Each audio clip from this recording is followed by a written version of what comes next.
Jake Plummer, the 20th annual Pats Run. What's it mean to be a part of this? You're starting the race today. What's it like for you? Yeah, it's cool. It's cool to be back. It's always good to remember Pat. Remember how he was an inspirational guy, not only after his death for a lot of people that never knew him, but for all of us that played with Pat and became good, close friends with him and teammates. So being able to come out here and stand up there and shoot the gun to represent all the guys that were part of his legacy when it started here at ASU, it's always an honor and it's a ton of fun. And his legacy too, I've talked to some of your teammates from those teams and they've got their kids here who they've taught all about Pat and what he meant. What do you think his legacy is in your words? Like, how do you describe it? I think he just epitomizes how to be real, how to be yourself, to approach life, with a wide open mind, ready to see and feel and learn and meet whatever comes around your way. And he kind of epitomized that. He was really into challenging himself to learn more, to do more.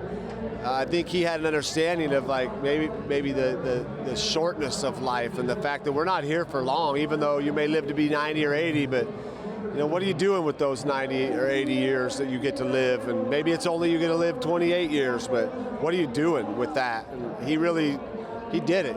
He took every moment to be the best he could be. And he was an amazing friend. He reached out to a lot of us. A lot of these guys will tell you he reached out to check in and see what's up. How you doing? What are you up to? And meanwhile, he's getting ready to go fight in the war, and he's calling me to check on me. That's just the kind of friend he was. And he's definitely missed by a lot of us. A unique human being, and I'm glad to have crossed paths with him. Are you nervous at all about the start? No, I actually did it a while back. So for me, it's more just put it in good words, make it short and sweet. These guys don't want to hear me talk; they want to run and honor Pat. And I'll have a few good words for him. Of course, I can't say some words, but like Pat might choose to say. To honor him and honor the person next to you for showing up. So look around, look to your left, look to your right. People here that are showing up, and that's what Pat always did. And what do you have to say to people that are involved in this race for different reasons? You've got all the volunteers, of course. You've got the Tillman Scholars, that's an incredible organization, what they've done building that. I mean, what's it like to just see that so many people want to carry this tradition on? Yeah, it's amazing. It's awesome. I mean, that's how legends carry on. I mean, first you got to be a badass human, which Pat was, and then you got to have something where you continue to teach people, you continue to educate, you continue to talk about what he did, what his life stood for. And if that's part of the sacrifice to fight for our country, hey, so be it, because he did. He sacrificed a lot to go fight for our country. But before he did that, we were all pretty impressed with him as a human. He was a pretty badass guy.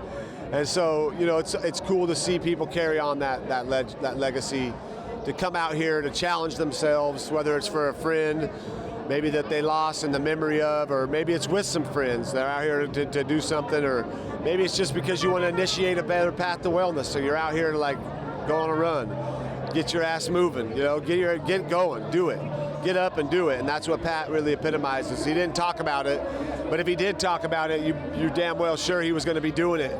And that's really a good lesson for a lot of people. Last thing I got for you, with all, a lot of your former teammates here from those teams, who do you think would be able to finish this race the fastest at this point? Right now, good Lord, I wish it was me, but at the moment I'm not in the best running shape. Looking around, I mean, Devin Kendall looks like he's in really good shape. Damian Richardson, Lindsey Jackson looks pretty good. He's a receiver, so he could run. But Juan's not going to come in. Juan Roque ain't coming in first place. Sam Santana, he's a guy that we had some we challenged each other way back in the day. We were doing some track running. He was me and him were right there neck and neck, and I could run. I could always run. But if it had to come down to it and there was anything really resting it on the line, I'd put money on myself.